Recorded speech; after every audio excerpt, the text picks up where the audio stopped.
Good evening, good evening, good evening. Thank you for joining another night of Sister Talk Radio. No weapon formed against us. Tonight I'm going to be doing a little something different just because my co host, she's still out. And y'all just continue to pray for Sister Sheila. She is going through some things right now, but we just continue to lift her up right now in the name of Jesus. We know that all things work together for the good of those that love God and are called according to his purpose. And so I thank God for her. I thank her for, for being a co-host with me. And tonight I'm just gonna share with you a little bit of what's on my heart, things that are definitely um, I'm seeing some new changes going to be taking place. I'm seeing some new things that we're going to step out on faith on. And I just wanted you guys to know um, that I love each and every one of you, and there's nothing you can do about it. That's true. Merry Christmas, Merry belated Christmas from yesterday. It was a wonderful day. I praise the Lord for another day around, around the around the earth. Another day that God has kept me. Another day that He brought us this far. Um, I am on here tonight, and I just want to kind of throw some topics out there that I'm kind of leaning towards talking about. And one of them is the immigration system, the migrants that we're having that are coming at our borders. Now, I have a couple of different things I want to talk about, and the Bible does talk about charity starts at home and then spreads abroad. The Bible also tells us that the poor shall be with you always, but we are to help. And so, one of the things that I think is near and dear to my heart is to help those that are in need. So, for personal, how I feel personally, you know, I don't believe anybody should be treated or done as though they don't matter. Um, I pass this young lady on the streets all the time down here in San Antonio, and I drive by and I give her a bag and I give her food, and different things have happened, and I kind of get very frustrated that she's still on the streets after 8 months. I've known that she's been there 8 months. I drive by and I continuously give her blankets and do things like that. And my heart goes out to people. We got people out there in Buffalo, New York that are just dying. They're being found dead in their cars. They're being found dead in the snow on the sidewalk. Different things like that. We don't know if those people are homeless or not. We don't really know all the ins and outs of things. There are people that were stranded on the highways and byways. And so, then we're going to talk about the airlines. There are some things that I really just have issues with. Number one, I don't do a lot of traveling in the wintertime because you never know where you're going to get stuck at.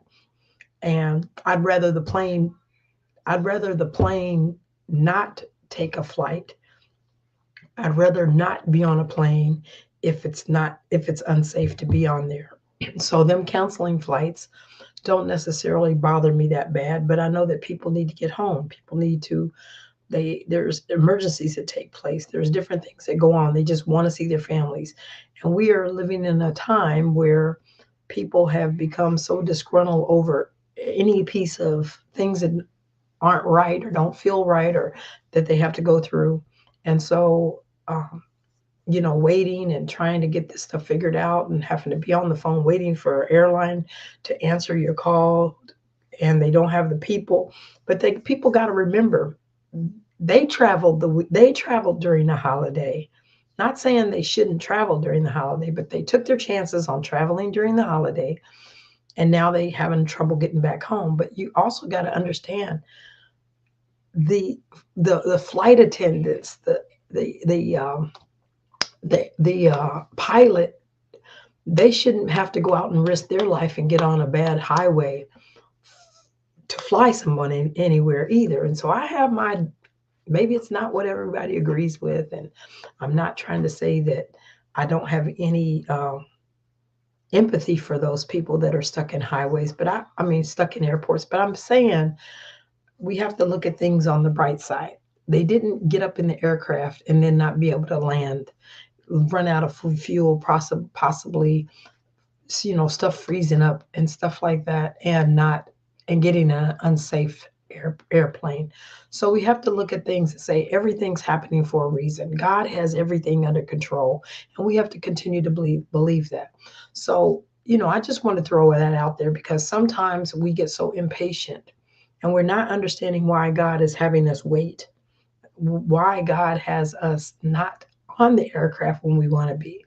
Maybe we can't get home. Maybe there's a reason why you're stuck in the airport instead of being able to fly out. Maybe your destination is not a good place you should be right now. You just never really know. So we have to learn to just wait on God, seek the Lord, believe that He's got you in the palm of His hand, and He's watching over you for what's best for you. So just y'all out there, just keep a clear mindset and everything. Now on the flip side, I also feel like these airlines are making a lot of money. They're overbooking their flights. They know that in the wintertime they're overbooking, and they know that it is all about the money. And when they can't provide the services, they have a hard time wanting to give the people their money back, or actually redirecting their flights or redirecting them to different places to be able to get on a flight. But now, at the same time, should people be flying into Buffalo? Should they be flying into Washington State? Should they be making those kind of trips? Probably not, because, we know what the weather can be in the wintertime. And sometimes you want to see family members and everything.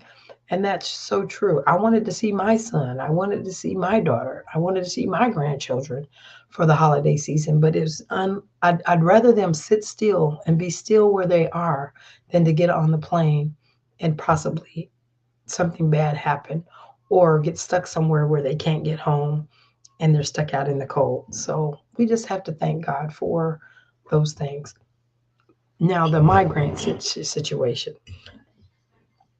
The migrant situation, I'm really up in the air about. I really don't think um, that our governor is handling everything correctly. I don't know how to solve problems like that. It's way above my pay grade, number one. But at the same time, I also don't feel like they should bus people all the way to a very, very cold state without anything for them kids, the families, and people to really have. They don't have proper clothing, they don't have proper shelter, they don't have anything. And you're taking them and you're shipping them to put them in a state, especially a place like DC where it's freezing cold in the wintertime, and then say, well, make it the best way you can. You're not in my state anymore. I mean, granted, they should come over here and do things the right way. I get all of that. I do, I do, I do. And then we want to overcrowd the homeless shelters with migrants. Where right here in the United States, we have homeless people that can't even get into shelters. So it's kind of like a double-edged sword. You're trying to help the situation, but at the same time, there's a lot of things that are not going right as well. So I just, I don't know, how people really feel about that. I'm not, I'm not being negative, but I just think that these are situations that could have been controlled and done a whole lot better by the administration before and obviously the administration now. I don't know. I think that the situation becomes too out of control, and then we don't really have the necessary things in order to be able to accept all these different people. However, I also look at it like when it comes to the Black countries where people are predominantly Black, as in color, as in skin tone, we're brown. Um, we have less ability to even come to the United States. You can be in Jamaica and can't even come to the United States. They won't accept you in, even to visit sometimes. There's family members that have gotten turned down from visiting the United States. And so, you look at that and you're like, they have people over here. They're not going to come here and be homeless. They're coming to visit family, and you tell them no. But yet, you got these people that are just coming over here, being able to stay over here. It kind of like a little bit frustrating because it looks like it can be, the certain countries it's okay, and then other countries they can't even get across. They can't even come over. So I don't know. I have different feelings about it. We're going to tackle some different things. We're going to have people on here with their different views, and we're going to have open discussion about certain things like that. I want to start opening up the show to more and more different people. Not necessarily everybody has to be a born believer to be on my show, because I feel like that everybody has a right to have an opinion about what our topic is, and we're not going to be arguing. We're not going to be disrespectful to each other's opinions. And I want to be able to have open dialogue about different things and different issues that we have here in the United States. And so we're definitely going to be opening up for that type of stuff a little bit more than we had. I'd like to get Black-owned business owners that have businesses to please be able to come on. We can uh, acknowledge your business. We can talk about how you got started. What are your goals? The different things that you have been through, and how much more difficult it is to be a Black business owner than it is to be. Um, well, you wouldn't know but you see the ramifications even with Black people, as with our African American people. We a lot of times talk about, oh, I'm Black and I'm gonna support our Black sisters and brothers in business, but then when it comes down to it, we still go out and search the other people in order to get jobs done. We'll say, well, we're gonna support our Black-owned business that does yard work, but yet we go out and get the other people to go get our yard done, and then we say, well, I don't really trust them. This is the kind of stuff that Black business owners go through. Or when you get them, you want them to come down on the price for you, but you're willing to pay maximum money to the Caucasian people.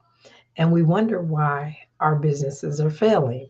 So I'm letting you know, we're going to be diving into some things like that. We need to be open about some things like that, because I have a very good friend of mine that did that. I was like, hey, she wanted to know who to get for her lawn serve, for somebody to do her yard when she first got here. And I was like, okay, I got somebody for you. I know a person that I've been knowing for over 20 years. I watched him grow up. He's got his own business. He's here. He'll come out and she said, yeah, I'm gonna use him. And as soon as she got here, and she went with her next door neighbor's people, because she trusted him. And I'm like, whoa, but it's her choice, and it was what she chose to do. But she said she was all about taking care and being all about the business owners, the black business owners, and really trying to help them. But she didn't even give him an opportunity. She didn't even let him bid on a job. And so this is the kind of stuff that happens in our African American race of people. And then we say we're all about being Black. We're all about helping the Black people. We want to support our Black people. But do we really? I don't know. These are just things we're going to be talking about and discussing. And that tells you how come Black people have a harder time with their businesses. Um, my son, he does photography and all this kind of stuff, and videography and stuff. And he will have a price that is reputable, or, that's even across the board between Blacks and whites and all that kind of stuff. And it'll be our people that will not want him to do the job, because they want to downplay the money. They want to say, hey, can you give me, $500 off or $1,000 off or whatever? But yet they're willing to go and pay top price with the Caucasian person. So then we wonder, how come our Black businesses fail? How come our Black businesses are not thriving? We say that we're for our people, but are we? That would be a question that I'm going to ask. We're getting ready to tackle some of these types of issues. We're going to discuss um, um, why, as a pastor, that you should not be forced um, to marry two people of the same sex. How you feel about it, whether you feel like you could do it, whether you wouldn't do it. We're going to talk to some pastors. These are some programs I want to have on there. We're going to talk to pastors' wives about how they feel about some of the rules and regulations that go on within the church and what's expected of them as the first ladies, what's expected of them as a first family. We're going to be diving into some of that stuff. We're going to be talking to their children. We're going to be talking to PK kids, kids that, were born and raised up in the church and, had to dedicate all their time to the church growing up. And now they've become disgruntled and decided they didn't want to follow that anymore. We're going to talk to some of those kind of kids. We're going to talk to what we can do in our churches to draw people to come and to be a part of and to feel like they're a part of. We're going to talk about all those different kind of things. Um, so this is very short and sweet tonight. I just wanted to kind of throw some things out there. We'll be with you at the beginning of the year. We're taking a couple of weeks off. Well, next week is the new year. So we will be back on next week, prayerfully, with a new subject and with new people to join us. And so we're going to be talking to our life coaches.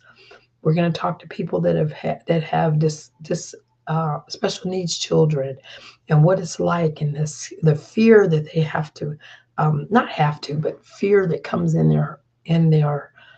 dealing with their special needs, and what will happen to them, and what kind of things do they have set up for them if something should happen to them as parents. What you know how different it is to have a special needs child versus your quote unquote normal children, and how different it is, and what different things we have to go through in taking care of them on a long term and an everyday scale versus a person that has a child that basically can do for themselves, and this mental capacity is the age that they really are age appropriate. So we're going to be talking about some of that kind of stuff, how the schools don't sometimes look over those children. Sometimes we have inclusion programs where the schools are actually doing pretty good. So we're going to talk about a little bit of all of that. um, if you have anybody that you know that you'd like to, any kind of ideas for the show that you'd like, please let me know. Please inbox me and tell me, hey, I got a subject I want to talk to you about. Of course, Granny Marge will be on sometimes, um, discussing what she needs to discuss. We'll have different people come on, and so we're getting ready to see what it's going to be in 2023. Okay, so may God continue to bless each and every one of you. Take care, and please, please, please, let me know if you have any new ideas for the show, any topics you'd like to hear talk about. Maybe we'll talk about love and the different types of love, and what it means to love, what it means to have a good relationship, a communicative relationship, um, what mistakes we've made in our past that we don't want to reboot and retry and go back through, and things like that. What it means to be a father, what it means to be a son, what it means to be a daughter, all those types of things. What have we missed in raising our children not to be givers and to only be receivers? When you have children that don't think enough to even spend any money to buy you something nice after everything that you do, how that hurts the parents sometimes. Sometimes we just don't say anything, but it can hurt when you know that that person can really do something, if it's no more than a card with $5 in it, or it's just a thought that counts. But when you don't think to do anything, it makes your parents a little bit, blah. Like, I raised my kids a certain way and have done for them. Now the tables are turned. What are they willing to do? And it's not about getting gifts, but it's about showing appreciation, loving that person and saying, you know what, I'm gonna make this special for my mom or my dad. Sometimes we have kids and they forget that part. They'll say they love their family, but they forget that love is an action word. And we have to talk about those things.